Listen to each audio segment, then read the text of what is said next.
Come, walk down the winding path. Don't mind the spooks and monsters. They stay hidden within the trees. There are mysteries in this world that you need to know, and paranormal truths that need to be told. Come, step up into the caravan while we share tales of old, as well as new accounts about things you thought only existed in your nightmares.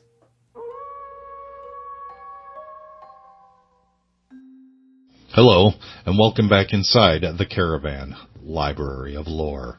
I'm your host, Vance Nesbitt. Jennifer Ann is off tonight. She's actually on a Black Ops mission, top secret, but I might divulge a little bit as to what it is that she's up to later on in the show. Like I said, it's Tuesday, and tonight we are being joined by a show friend, once again, Lon Strickler, over at Phantoms and Monsters.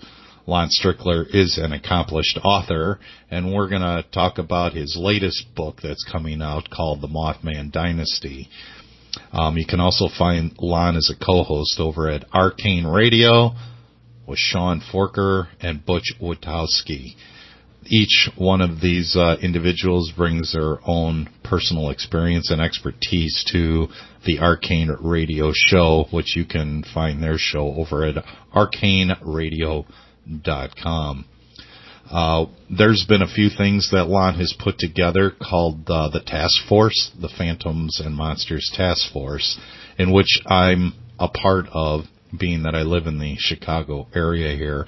And it was compiled just to have a little bit more in the field research and a little bit closer relationship to those that may have had an experience regarding whatever this flying humanoid is that has been seen in a flap in the city of Chicago.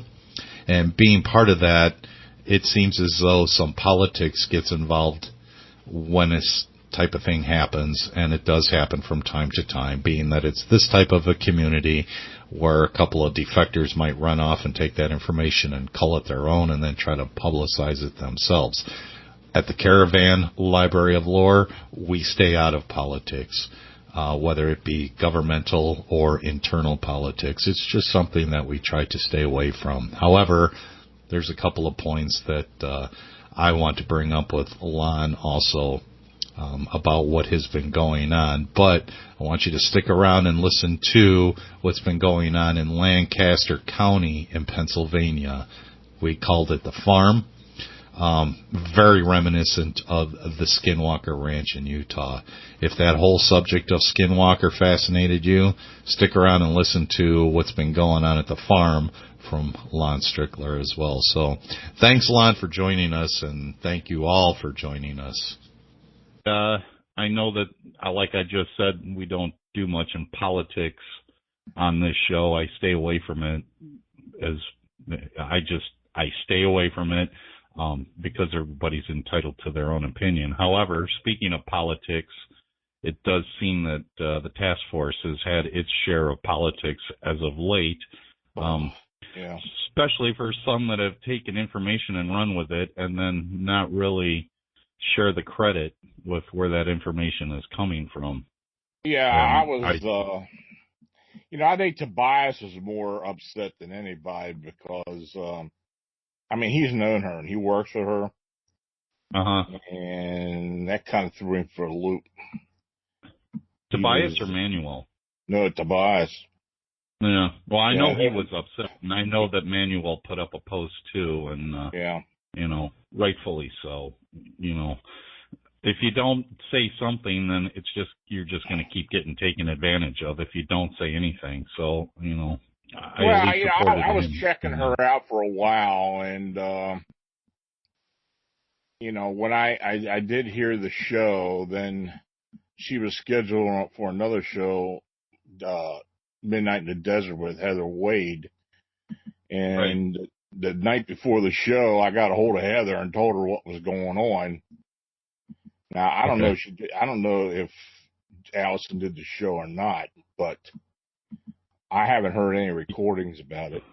So I don't know. I don't know either, although I have not looked into it to see if she did actually record. Yeah. But good for you for being able to get in touch with Heather. I know that you've been in this circus for a lot longer than I have, and people like myself, and just take it for what it's worth. People like myself and people like Jennifer, we do look up to you, because you have been around the block a few times so that we can get a little bit more reliable information. And so thankfully you did have that ability to get in touch with Heather. I do like that show, Midnight in the Desert. And of course, Art Bell, being the one to start this whole really paranormal audio broadcast ball to roll how many years ago, it's just I don't know what the right word is to use, but it is a stay in this community, and I think it's all of our responsibility to keep other radio broadcasts in this subject matter and podcasts that are dealing in this subject matter, and try to keep each other in line so that, one doesn't drift off and really start, taking a lot of information and, plagiarizing it. And I don't think that that's fair, but so, good for you for being able to contact her. Well, I just wasn't going to put up with it, because her and I had an issue early when she started getting all her friends, even her brother and some other people, into the task force, just adding them on. And I added her because she was doing, the videos. And I was giving her the benefit of the doubt, but I told her, I said, I'm doing this because you have taken the effort to do the videos, and I will link them to the map, but I'm putting you in the task force so you can see what's going on, and, but she took advantage of it, and she started adding people, and then I removed them, and I told her, I said, look, this isn't going to work. I said, but she had added Tobias too as well, but I knew Tobias, and, we had talked before, so that ain't a problem with that. But anyway, I told her, so I said, look, you're not an investigator in this task force. All you're doing is you are making the videos, and I appreciate that, and you're promoting it, but then she started, when she did some interviews on some radio shows, mostly small shows, but she got on there with Jim Heater and with Sam Moranto, and she started agreeing with Sam that this was all a crock. The whole thing was a crock. Right. Yeah. That's when I had to step in. Yeah. So. Well, I just will take the whole train and go right back to the very front end of the train. All of this started from witness reports. Right. So to say that that's a bunch of crock is really, you're not insulting Lon Strickler or myself or anybody else that is trying to research this. What you're actually doing is you're attacking those that came forward and have the courage to come forward and say something about something that they saw. Now, none of them are putting their hand on whatever religious artifact they are to swear that this is what they saw. They're just coming forth of their own free will. And to attack somebody like that inadvertently is what she's doing. And it's what they're doing by saying, well, I think this is just a crock. You and I aren't doing this to create any kind of publicity whatsoever. This came across your desk, just like it came across my desk. And I look at it and I go, wow, this is really interesting. Let's talk about it. And from there, you're going to be accused of, discussing things that aren't true. We don't know. And I am not going to be the person, and I don't think you are the person either, or other trusted sources, especially in the task force, that are going to come forth and say, no, this person's full of it. Right. Because we weren't there. Now, if you were there with that person and they saw something and you didn't, well, then you have more of a reason to, say, hey, maybe you're, or you misidentified, or, you could be a little bit more of a critic that way. But without being there, and, just like this last incident that took place where this creature landed on the hood of the car. And, Emmanuel said, yeah, there were scratches on the hood of the car.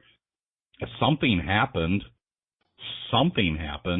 And I found it rather fascinating to the fact that, the story seemed logical. It seemed like it could definitely have happened.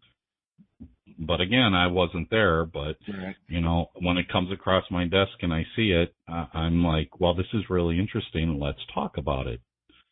So, have you had any other reports just within the last day or two? No, we haven't got out of Chicago. Nothing. I mean, that was the last one. And, other than that one where the woman said this thing's been following her all these years, but, other than that, we haven't gotten anything. I think we're probably done for this season. I mean, I think this may be a seasonal thing. Well, I wouldn't be surprised if it picks back up in the spring. I really wouldn't. Well, maybe we'll get a jump on it this time, Well, that would be really kind of unique. And keep in mind, too, to our listeners, when you say we might be done with it for this year, it's not like it's on a scheduled season, but a lot of people spend a lot more time indoors because it's colder out. Right. And they're not out and about on the Riverwalk as much to observe. Absolutely. It doesn't mean that the activity has declined at all. It just means a lot more people are spending time indoors or in their vehicles where it's warmer. And you're not looking up into the skies as much or being in those locations where some of these sightings have taken place. So we kind of keep that into perspective as well. I have certainly done my recent amount of travels through that area several times and have pulled over and I just observe to see if I saw anything unusual. And of course, you would have been the first one I would have, given the information to had I come across anything interesting. But I saw that you did put up a post about the flashes of light in the skies within the last week and a half, 2 weeks. And I did a little bit of research. I didn't find anybody that was tangible to reach out to as a witness to what it was that they saw. But going back through a little bit of research, we had the Lenoids meteor shower in this area during that week. Now, maybe a larger meteor created a flash, who knows? I mean, let's throw everything on the table as to what the possibilities are. But to find so much association between this flying humanoid entity and flashes of light or orbs or some other aerial phenomena that seems to kind of coincide, not all the time, but it seems to coincide. Even if the witness saw the humanoid figure, they may have missed, an orb or something earlier. So again, let's just put it all into that sphere of possibility. But I haven't gotten any returns as of late as to what those flashes are and if there was anything connected to it. But I did find that rather interesting too. Well, we did have the one sighting in the Montrose Beach sighting, and that was accompanied by a green orb, which, being green, it very well could have been a meteorite going across the sky or whatever. But these flashes of light and then the orange orbs down in the southern part of the city or south of the city. I do find that a little interesting because, of course, there were several that happened when we started working on this case. And then over the past week or so, there have been several more sightings in that area and in northern Indiana. So I don't know if there's a connection or not.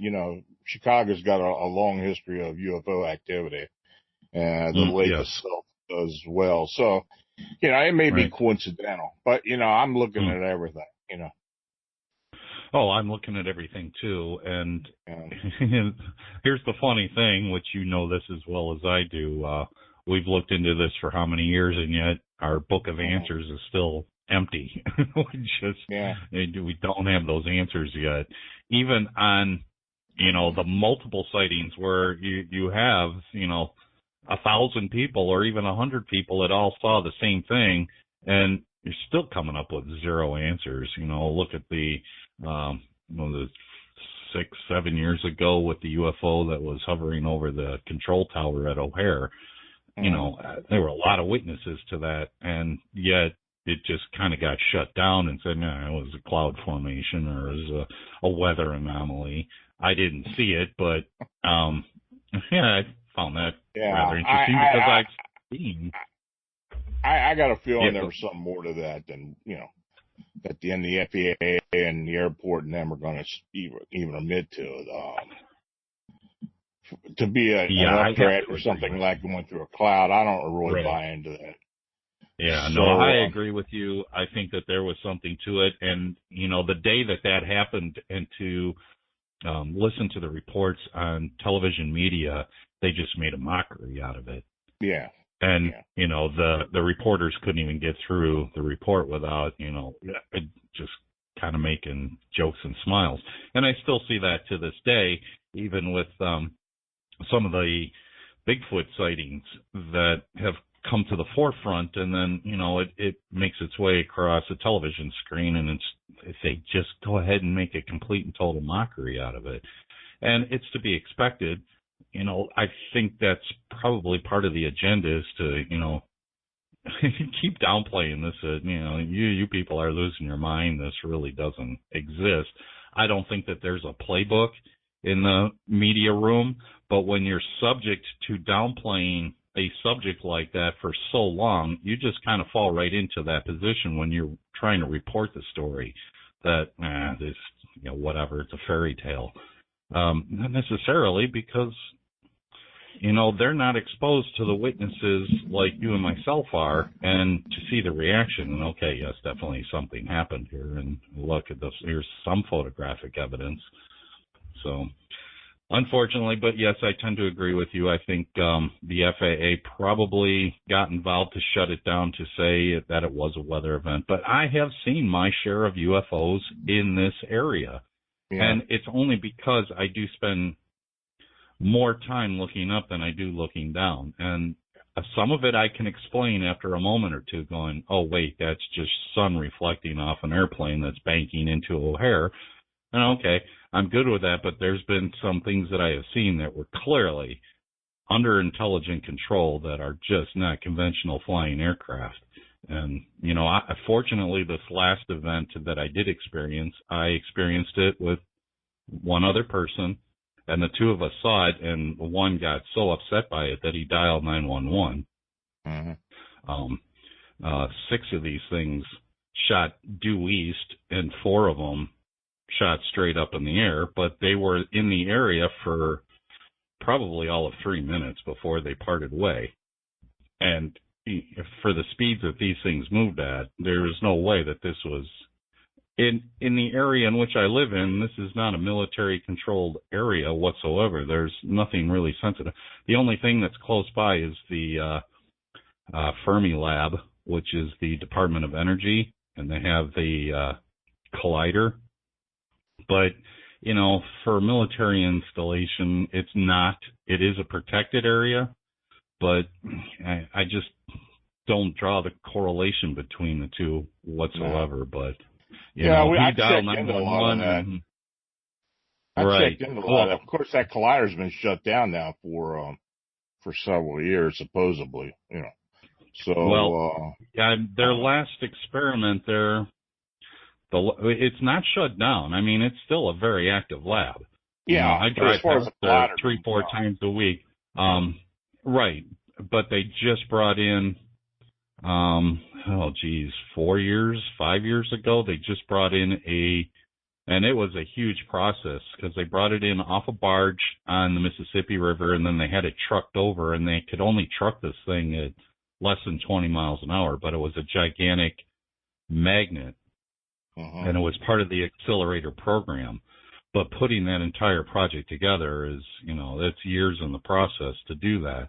So it will still be an active collider, but it wasn't that long ago that they did experiment on, what they called the God Particle Project, which was to try to recreate the Big Bang. And they said that they were successful, but that's about all the information that was subject to the public. But it is still a very active laboratory, and who knows what other experiments goes on. Just because they're not, colliding atoms doesn't mean that they're not into, a handful of other things. And I don't want to get into, stranger things either with that Department of Energy. But, it opens up your mind to say, yeah, they're kind of into some strange stuff. It was right outside the south gates of Fermilab where I had an experience by seeing two school buses pass me, and both drivers were identical to each other, and I laughed, and I shared this with Shannon LeGros on Into the Fray Radio. And the first driver I saw drive by, and I was, driving in the opposite direction. I just happened to glance, and elderly gentleman, and he had, those big senior citizen wraparound sunglasses and a ball cap and a blue coat and a gray beard, but his long gray beard, it came down to mid-chest, and it was just kind of an unusual looking character to be driving a bus. And right behind him was a car and another bus. And as the second bus passed, I glanced over, and it's the same individual driving that bus. And the first thought I said to myself was, well, that's weird. Twin brothers driving buses. But as I looked in the rearview mirror, there was only one bus. And it freaked me out, and I pulled over, and I stuck my head out the window. There was only one bus, even though I visibly saw two. And it was the craziest thing, and it was right there at the Southern Gate. And I never put the two and two together until Shannon LeGros and myself talked about it, and she put it on her show. She's like, well, I'm wondering if, the lab had some sort of experiment going on. I have no idea. It shook me, though. It really did. It kind of shook me there for a couple of days afterwards. I shared with only a couple other people about what I experienced because I knew I wouldn't be mocked for it. But, to this day, I'm still profound. And to this day, I still drive through that area, and I watch really closely as to what's going on in my surroundings to see if I see anything, which I kind of doubt. But yeah, when he dialed 911 on that UFO experience, it was a female officer, and she came out and, she saw us standing out by the road, and she's like, are you the two that called? And I'm like, well, he called. I didn't. But yeah, he was clearly shook because we both saw the same thing. And she's like, son of a gun, this is something that she's been looking to witness herself, for all these years. But, she took a brief report and thanked us for at least sharing it with her. But so, yes, you are correct. Chicago does have its handful of UFO sightings, and whether that has any link to this flying humanoid, I don't know. I can't see that it wouldn't.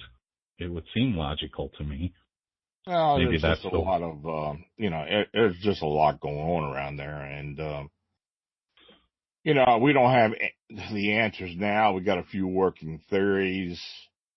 It's all going to be detailed in the book, so, I try to explain as much as I can, of what the group was thinking and maybe some of the theories we were putting out there, some of the other anecdotal evidence we were getting as far as with the sightings and, trying to put two and two together. But unfortunately, we just really haven't got concrete answers.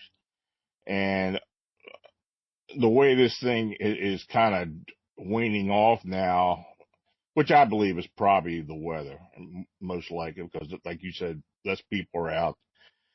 And this thing may be sensitive to the weather for whatever reason, but I believe when spring comes, maybe not next year, but maybe a year or two or so, what after, this thing's going to pick up again. And I think there's something deliberate involved with this. It just seems like that. It seems that we've got more than one entity that has been appearing, though they're very close in nature, but there are some differences. It's not a Mothman. It's, it may be something related. It may be something entirely different. Right. I have always thought that the Mothman, in fact, was an extra dimensional type being, a summoned being of some type. Right. If that's what's going on here, then fine. But I really can't pinpoint what's going on. But, I'm hopeful the book is going to help explain what we were thinking, how we were approaching this, and what people thought about it, and what may happen in the future. Right. Do you have a tentative release date for the book? Well, we're going to try to get it out for Christmas, but I can't be positive about that. We're working on it. I mean, there's a few things we've got to do with it. The editing has got to be done right so that it kind of follows a timeline, though I think I've done as best I can personally as far as doing that.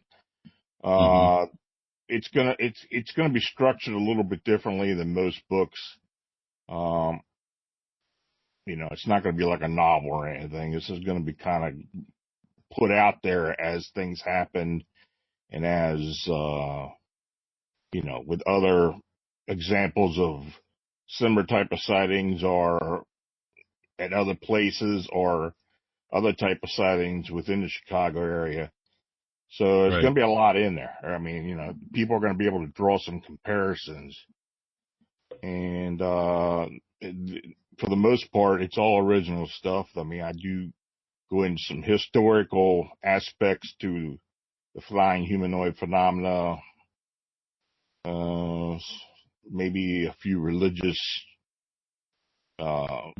theories behind it, but though I don't go into that much. But it's going to be, I'm trying to make it as tangible as possible. Right. And hopefully open-minded people will take a lot from it. Well, I'm sure that they will, and especially those that are buying the book.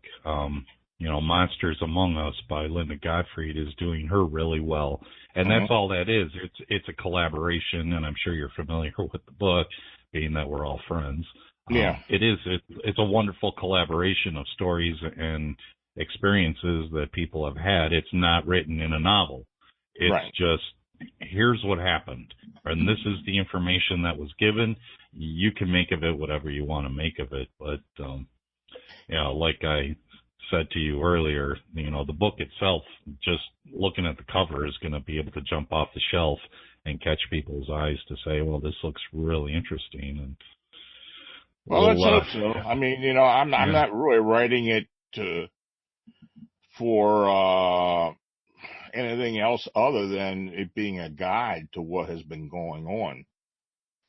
It's not going to be laid out like my other books, because my other books were, like you said, a conglomeration of sightings, and I did them year by year. So, it was kind of written up as things that I had gotten that year. Well, this is going to be a little bit different. Of course, it's going to have all the cases and all the sightings and encounters with this phenomena.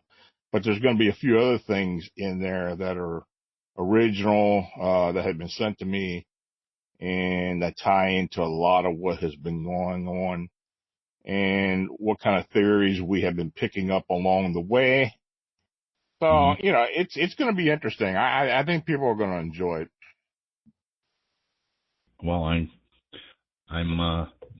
biting the bit, waiting to get my copy. So I truly am. I love to read. So yeah, it'll be an interesting thing. Lon, I wanted to kind of pull off just a little bit off of this, being that you're a co-host at Arcane Radio. I believe it may have been 3 or 4 shows in the past that I listened to. And you and Butch, you two were talking about the farm out by you, and that Butch had gone out to the farm.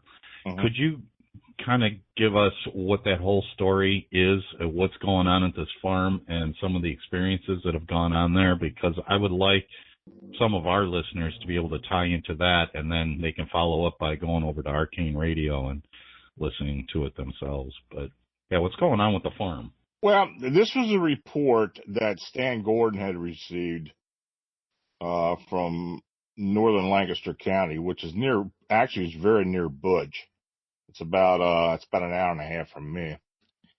Mm-hmm. And Stan called me and let me know about it. Told him that, he told the witness that he'd give it to us so we could go out and check it out. So anyway, this gentleman was staying at an old farmhouse in an area not far from Lebanon, Pennsylvania. If people know where that's at, but it's in the northern part of Lancaster County in the Susquehanna Valley, Pennsylvania. Well, anyway, this is what he had been reporting was a group of UFO sightings that he had seen coming from a group of mountains to the north and flying over to some heights south of him. So it was going over the farm itself.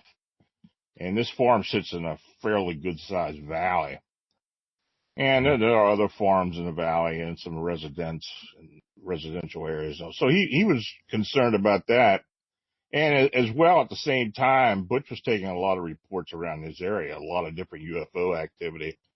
There's been a lot of sightings of triangle-shaped craft, a lot of orbs being seen.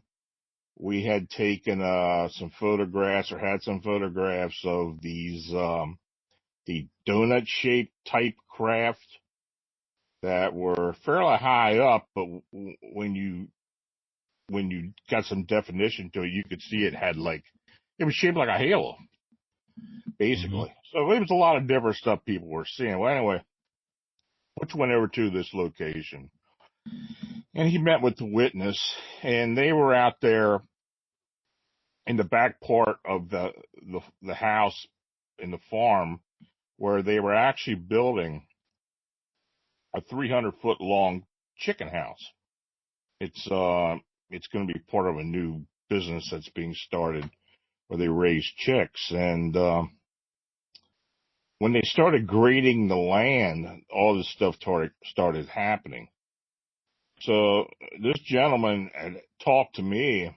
I talked to him first before Butch went out, and he told me that he has been witnessing these beings, what he thought were beings, that that had that type of glassine look to them, like, the Predator look, where it's cloaked.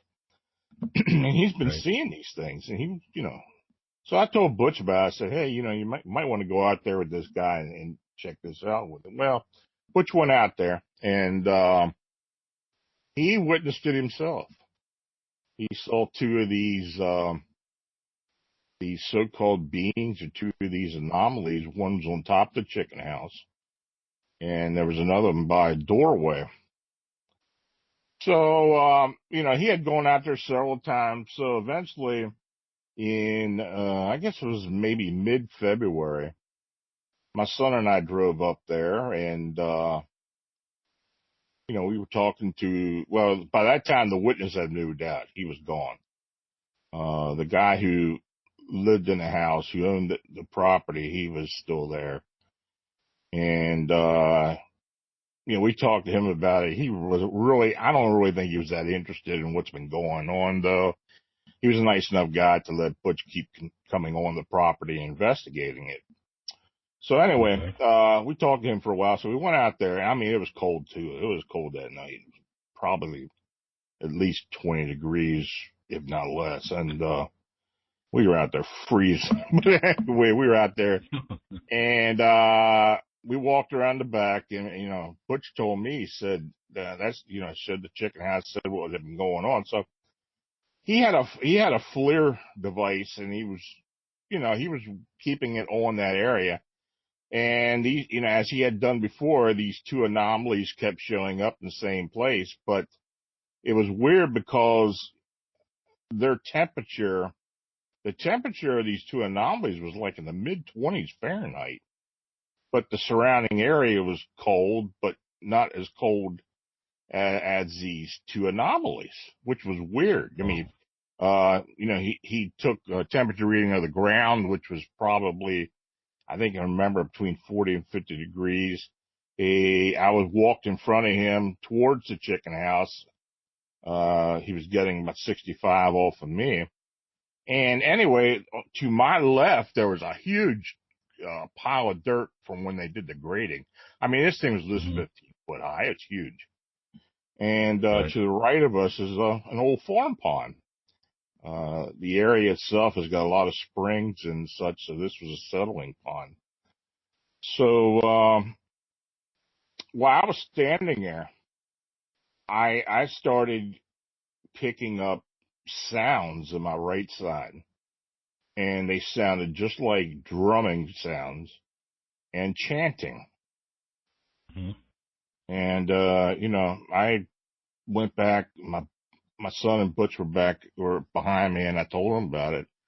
I said, I don't know what that was, but that was very unusual. I said, something's going on here as far as, I'm not saying it's absolutely indigenous or Native American or anything like that, but we need to do some research. So we started doing research in the area, and it's been an area that's been known for Native activity, Native people's activity. Well, of course, Pennsylvania's had, they've had several groups of Native people all through the state many, many years, and of course, but I just had this feeling this thing was more ancient than that. It's really strange, but I just had this feeling. So what I did, I have a friend by the name of Delise. She lives in Sydney, Australia. Her and I have worked together on cases involving where we use remote viewing. So I asked her if her and her group could possibly do an RV of this location for me. So I gave her the coordinates. As far as psychic coordinates, it's a series of numbers that I give. It's basically given to her so they make a pickup on the location. No, I didn't give them the location, any of the background or anything that's going on. I wanted to see what she'd pick up. And people that are familiar with remote viewing, or those who are maybe not, it's it's a subconscious fact finding endeavor, basically, but it does involve some psychic psychic abilities, and it does later go into a psychic phase, what I call a psychic phase. And if you're intuitive or you're psychic and you're involved as far as working the RV, and this group I think had about 5 people in it. Of course, everybody does the actual RV at the same time, and they're in different parts of Australia. I think some of these people were worldwide, but most of the time when I do an RV, it's with people at very long range locations.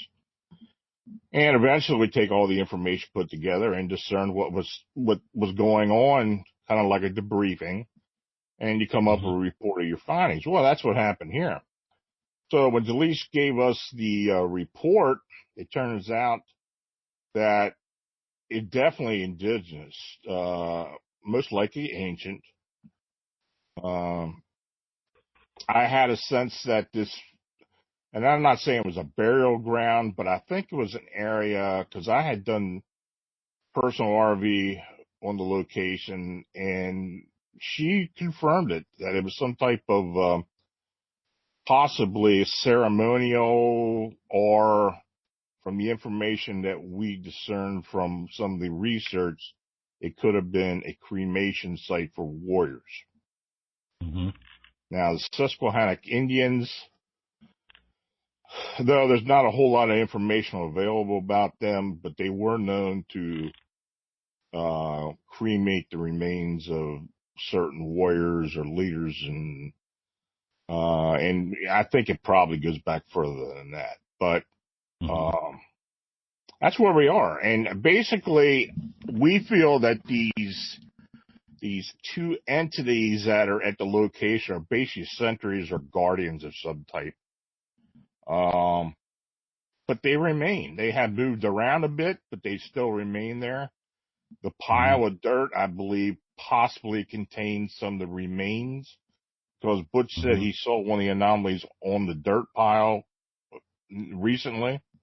He still goes out there. So, as far as the UFO activity, there's something connected there that she got a sense, and her and some of her team got a sense that something was looking down on this location. Now, another aspect to this case is my son and I were supposed to go over there the Saturday before the Sunday that we went.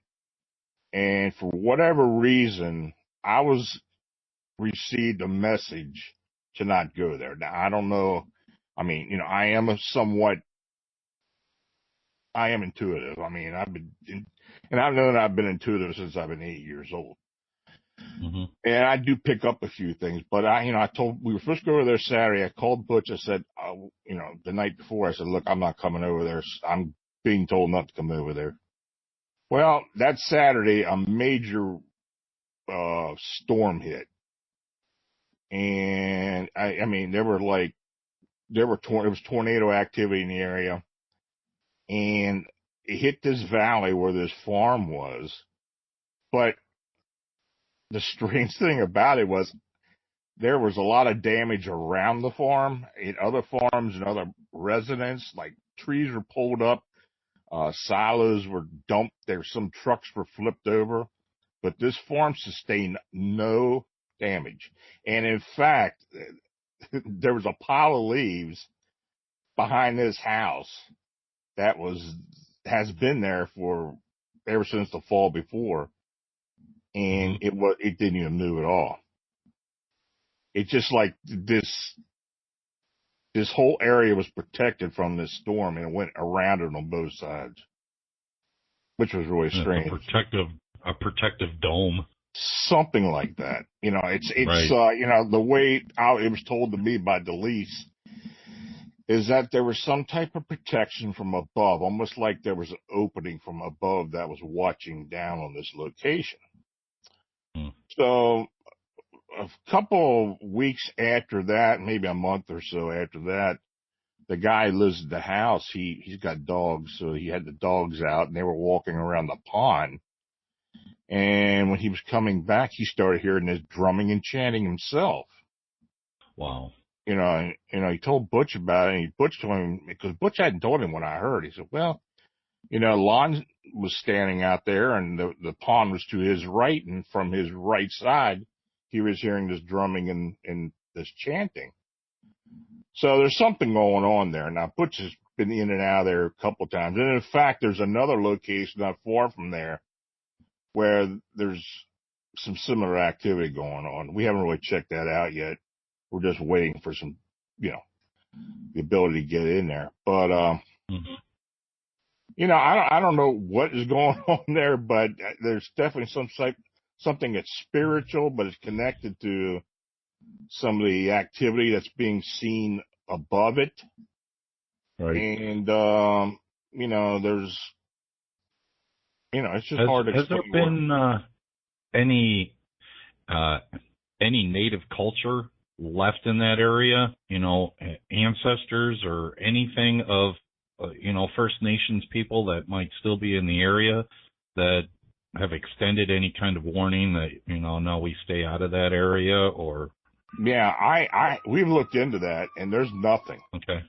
The last native people who had lived in that area were moved out maybe in the early 1700s. It's an area that has had a lot of different tribes inhabit it. The Susquehannock were originally, the Susquehannock were originally there, then the Lenape or the Delaware Indians were there.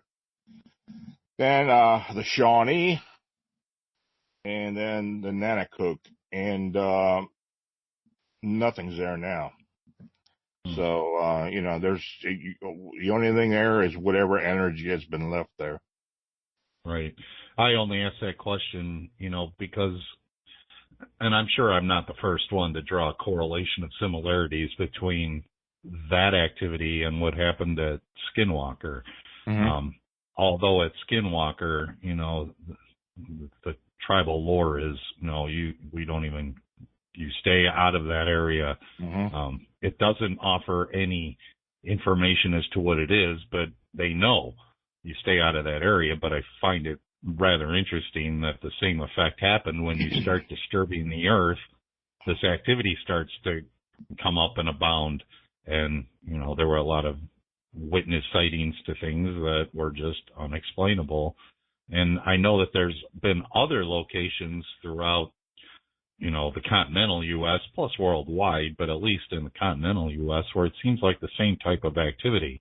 You disturb the ground and you're kind of like antagonizing whatever it is that's keeping an eye over that ground. So you have to find out what the history is as to what actually transpired at that ground, however many thousands of years ago, who knows.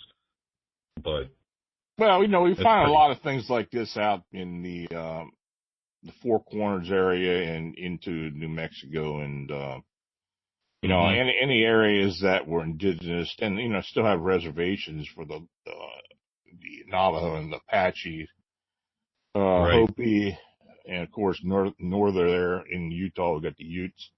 So there's the Pueblo peoples, basically the Anasazi.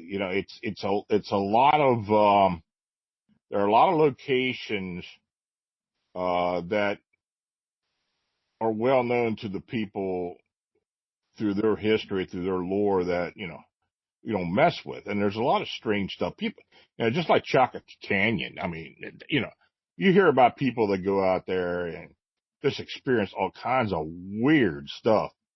Not only the UFO activity, but spirit activity, see unknown type of beings, a lot of crazy stuff. Right. When you talk to the people, I've been familiar with many my investigations in that area with J.C. Johnson and reporting his investigations and others in the connection they have with the Navajo community. It's not easy to get information from the tribe, or especially the older members of the tribe. But there are some hints of things you do get. Some of the anomalies they do describe. Of course, it's all mixed in with their lore and their history, and of course, that falls into the occult as well, with the witches and the skinwalkers, and it's it's all tied in, and it seems like all these tribes in that area. Well, I mean, there's a 4-state area. They all seem to be very similar in scope to what has been going on or what people describe. And with the Skinwalker Ranch, that's an area that you do not even go near. It's been known for centuries that is not an area to pass through. And the fact that some of the anomalies and some of the activity that has been seen there, though it's been much less over recent years, it's just unexplainable. But doesn't that make sense? It makes perfect sense to me that the activity is kind of dropped because those that pulled out of there. Yeah. And okay, once you're out of there, I think things just kind of tend to settle down a little bit until there's a little bit more raping of the land or whatever, and it might ramp up again. And if you're messing with something that you don't know what you're messing with, I would strongly suggest you don't do that. You have no idea what you're messing with. So well, stay out of that area. I've heard a lot of stories about a lot of different places in New Mexico and that area where people have gone into it and things just start happening. And, yeah, you're right. I mean, there just seem to be certain areas, and of course that includes Skinwalker, and, where, people that go into these areas not respecting the energy around them, and they're going to see things and experience things that they just don't understand. So, right. Yeah, I think that's a lot to it. Along the same vein with that, having, a conversation with Linda Godfrey, and of course, she's not too far from me. She's, she's not that far from me, but in the area in which she talks about and where she lives, there was an Air Force base that was going to be put in years ago, and now there's been anomalies seen in and around that area, and this includes Bray Road, but also, 12 miles east of there. There's been a lot of witness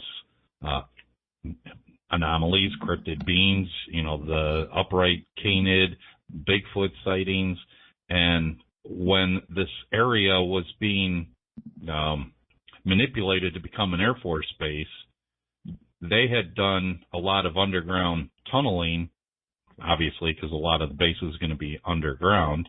And when they were going to start pouring for the runways, the whole project got shut down.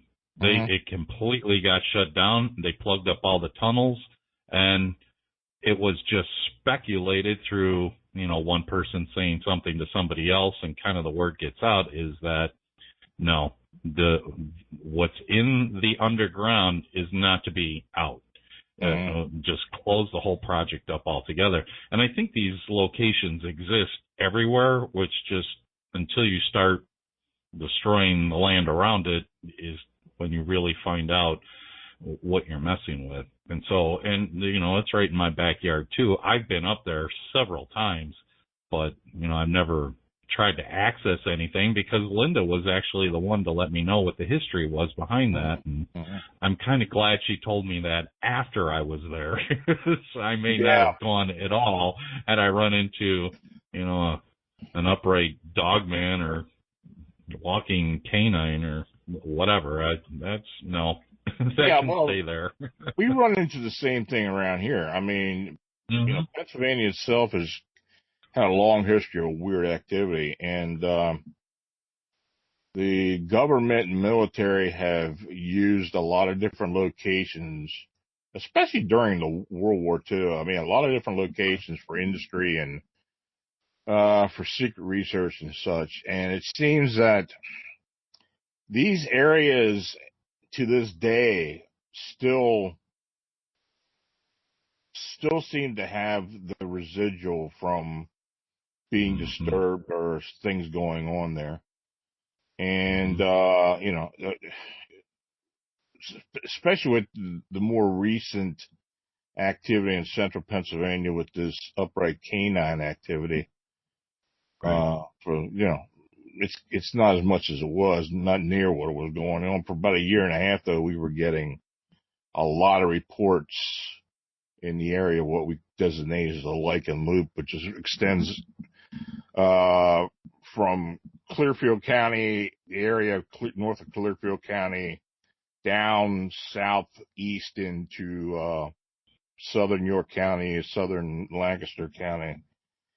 And, I mean, it's a wide area, but it seems that the majority of these reports and other reports from the past kind of fall in that area. In fact, so it's, why it happened and, the reason behind it, we're not quite sure, but it was quite interesting to be getting these reports in that group like that. Maybe not unlike what's going on in Chicago. I mean, it seems that, it was unusual to get a group of reports like that in Pennsylvania with these upright canines. And then maybe a year and a half later, we're getting a group of sightings in Chicago.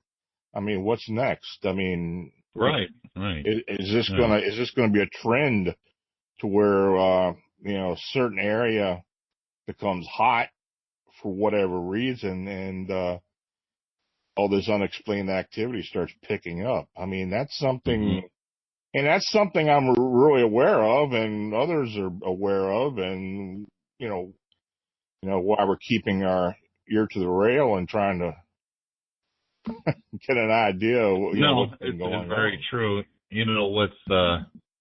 Like you said, with the recent sightings in Chicago, and of course, the longer we dwell on it, we come up with some, good ideas of what the possibility could be. And there has been a lot of, and this kind of ties back into the farm and the skinwalker thing, but there has been a lot of tearing up of open land along the lakefront, still within the city of Chicago, but it was designated as Park District property. And then the Lucas Museum was supposed to go in there, and of course Chicago lost the bid for that, but the big equipment has still gone into that area because the Park District wants to develop that area. And then all of a sudden, now we get a lot of this flying humanoid activity. Could that all be tied into, again, you disturb the land and you're kind of releasing some kind of entity or energy or who knows what, but again, it's just another rabbit hole that we could go down to try to explore it, but are we going to come out with an answer? Who knows until you actually go down that rabbit hole. But, I find it interesting, kind of similar to what I think I sent to you. It's like you open your door in the summertime and a fly comes in. Well, it only came in because you let it in. Unbeknownst to you, you let it in.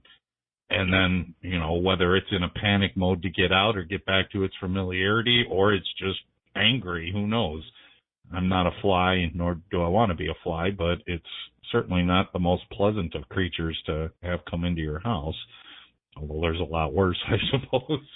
Don't let a dog in. Another thing as well is that I believe may actually be tied into this, that the activity of similar type beings just hasn't been concentrated in Chicago. I mean, I have gotten a couple reports from Pasco County, Florida, of a similar being that has been killing deer, and it's been seen. I mean, along this highway, this being kills these deer and stacks them up, and like guarding over it while people are going by. Now, this happens late at night, and they've seen this thing. I've gotten 2 reports now, and I've got people looking at it. I got a similar report down in near Austin, Texas, of another being that the red eyes and whole shamil. I mean, just like what's going on in Chicago. Up in Milwaukee, there have been some sightings of a similar being, though I don't have the detail because it was reported to another researcher, but he mentioned it to me. So, I mean, this isn't something that is just going on in Chicago. I mean, this is going on all around to a much lesser degree. But people are noticing it, and they're reporting it. And, I've been getting a lot of strange stories. I mean, the pterodactyl, pterosaur activity. Something similar to what you described, that gentleman you had on your show talking about. That's been going on for a while around Chicago. So, and there, of course, there's other areas where it's been going on as well. Right. No,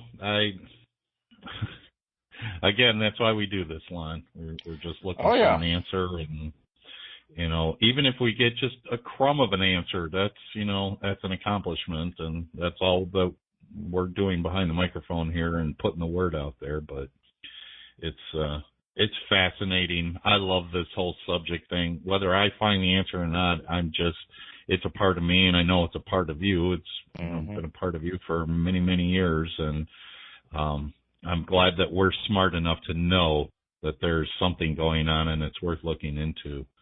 Mothman Dynasty, Chicago's Winged Humanoids. We'll be posting that on the Caravan of Lore when that book gets released, and of course I'm sure you will too, Lon. Say the book's available. Yes, buy your copy now. Everybody's gonna know about it. Believe me, I'm gonna have. Oh, I'm sure of it. Yeah. Well, we'll certainly let everybody know about it. Jennifer Ann was unavailable to join us this evening. She's in the process of moving from one location to another temporarily while they put her residence under construction. So she was unavailable to join us, but I know that she gives her best to you. She's a fan also, just like myself, of Phantoms and Monsters and Arcane Radio, and best wishes to Sean and Butch, because I think the three of you guys do a fantastic job, even though with the bumpy roads, because we've had our bumpy roads too by, putting the show together. But once the show does get put together, it's a very enjoyable listen. And of course, we'll just keep promoting that as well. Well, we're good. We may be having some changes coming down the road too, exciting changes. So, yeah, there's going to be something going on. It's in the ether, but we're trying to expand the show a bit. Well, just keep that ball rolling. And, of course, keep us posted, and we'll keep everybody else posted, too. But greatly appreciate it. Thanks, Lon. I greatly appreciate you joining us on the caravan tonight, because some of this whole farm thing, that's crazy. It really is crazy. And here it is right in your own backyard. So, and, the Mothman thing, or Owlman, or flying humanoid, whatever it is. I had a dream the other night, I think it was 2 nights ago, one of those realistic dreams where, and I was looking out a window of a building. I was in downtown Chicago, and I'm looking in the river, and I see something swimming in the river, and it crawls out, and it's pulling itself up along the building by the sidewalk, and it turns around and looks at me. It's this flying humanoid thing. It was the craziest thing, and that was it. I immediately woke up, and I'm sweating, and it was so realistic. I'm like, oh, okay, I need to maybe back off of this. Yeah, you've been reading too much of mine. Now it's coming after me in my dreams, so you got to be careful. But again, thanks, Lon. I greatly appreciate it. No problem. Anytime. Right. You take care, though. We will talk soon. Thanks, Lon. Bye. Bye-bye.